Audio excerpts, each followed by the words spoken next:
কি করো? বন্ধুদের সাথে তোমার না ভুলে আসলাম, আফিসকোর সাথে আড্ডা দিব। বলছো তো কি হয়েছে? জিজ্ঞেস করলে ক্ষতি আছে? না, ক্ষতি থাকবে কেন? হোয়াট এভার বলো। না থাকো, আড্ডা দাও, পরে SMS দিব। ঠিক আছে, টাটা। আচ্ছা টাটা।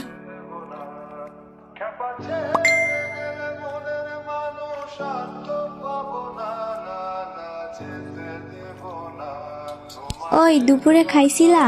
আমি জিজ্ঞেস করতে ভুলে গেছিলাম। হ্যাঁ, খেয়ে তারপর 5 মিনিট রেস্ট করে তারপর আসছি ওগো কাছে। তুমি খাইছো? হ্যাঁ খাইছি। শরীর ভালো আছে তোমার? হ্যাঁ আছে আলহামদুলিল্লাহ। তুমি সুস্থ তো? হ্যাঁ। আচ্ছা বাই, তোমারে বিরক্ত করি? কাজই বিরক্ত করার, কি আর করবা। বলছো তোমারে। যাই হোক, বাই। ওকে।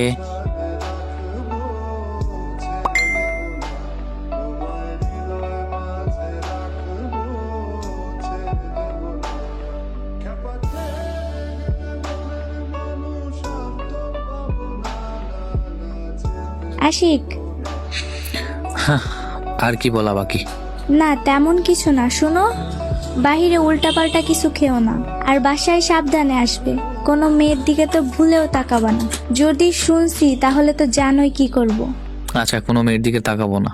হ্যাঁ, মাথায় যেন থাকে। আর শোনো, সাথে টাকা আছে? বন্ধুদের সাথে যে ঘুরো, টাকা খরচ হইব না? সাথে আছে কিছু, সমস্যা নাই, চিন্তা করতে হবে না ওইটা নিয়ে। আচ্ছা, তোমার বিকাশে 500 টাকা দিই, তুলে নিও। আরে না, প্রয়োজন নেই, টাকা আছে। আচ্ছা, ওটা রেখে দিও। আমার সাথে দেখা করলে তখন আমারে ফুচকা ঝালমুড়ি খাওয়াইও। ওকে, চিন্তা করতে হবে না ওইটা নিয়ে। তাহলে আড্ডা শেষ করে বাসায় গিয়ে আমাকে SMS করবা, নয়তো টেনশন করব। ঠিক আছে, বাই। Allah Hafiz. কেয়ার করার ক্ষেত্রে মেয়েরাই সেরা। স্বার্থহীনভাবে ভালোবাসার ক্ষেত্রে ছেলেদেরকে টপকে যাওয়া সম্ভব নয়। ভালোবাসা সুন্দর যদি একজন আরেকজনকে বুঝতে সক্ষম হয়।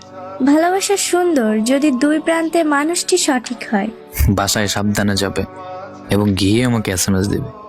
এই কথাটা শোনার জন্য ভাগ্যের প্রয়োজন। বেঁচে থাকুক পৃথিবীর সকল সত্য ভালোবাসা। বেঁচে যাক মিথ্যা শহরের মিথ্যা ভালোবাসা।